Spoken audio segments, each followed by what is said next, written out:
So I just want to do a review real quick of the Fenix LD22. This is the 2015 edition.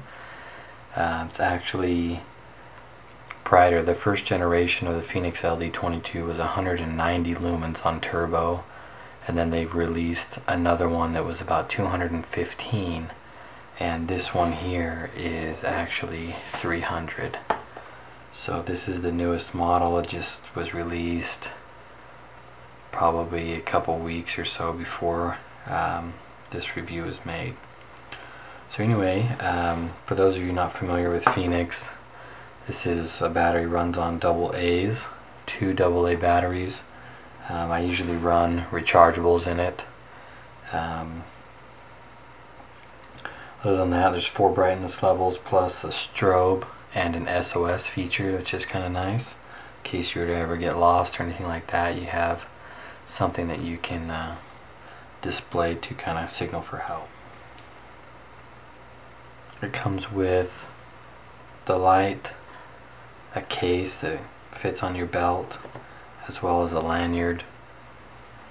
I haven't used the lanyard that much. I prefer just to kind of keep the flashlight itself. It also does come with this clip here that can be removed if you choose to do so.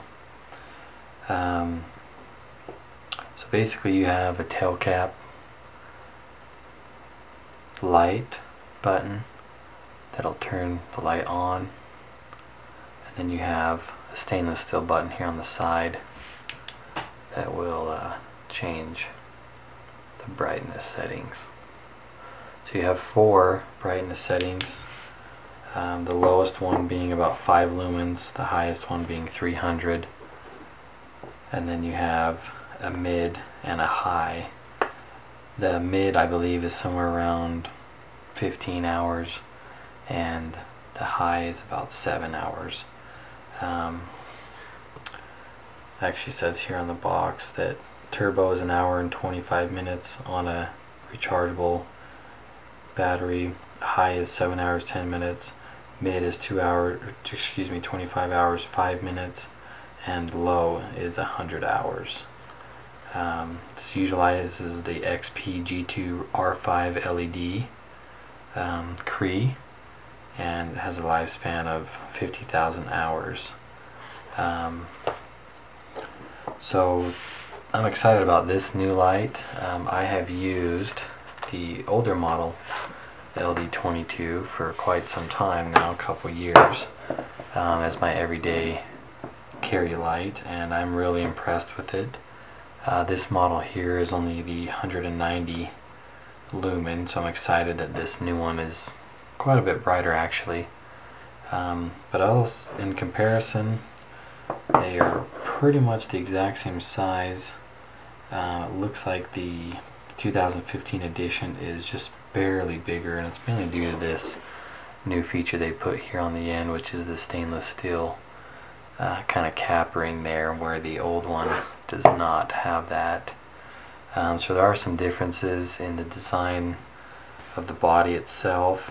One thing that I did notice that I'm actually kind of disappointed in is the ability to switch this clip. There's nothing in the front here to be able to hook it to, as where the LD22 older model, you can actually replace it from this area to this back area as well, which I have done. I prefer it to have the bulb up when I put it in the case itself.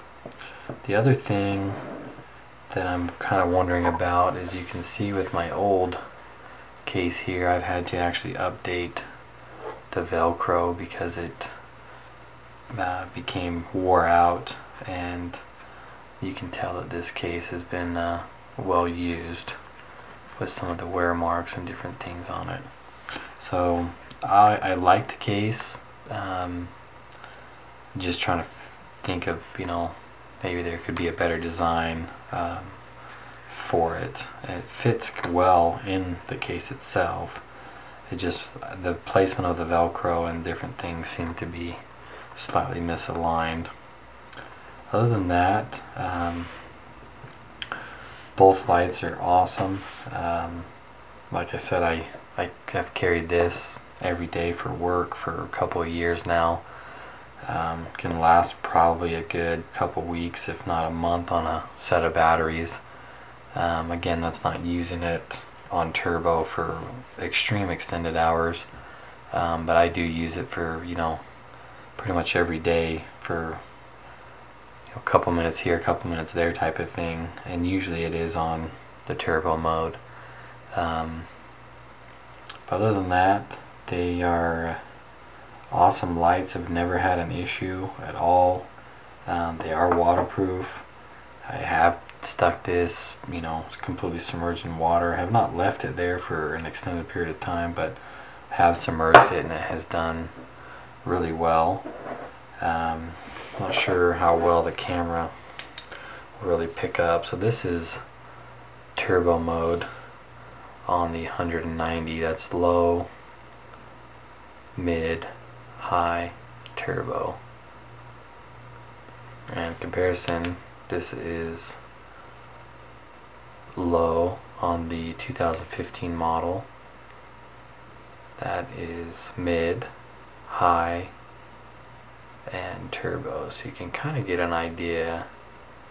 This is the 190 older, this is the 2015 version there. So there is some definite brightness difference.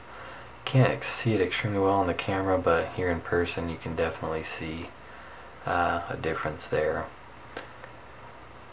Again, this is the low, which should be similar here. I believe this one should be closer to 3 lumens and this one is 5.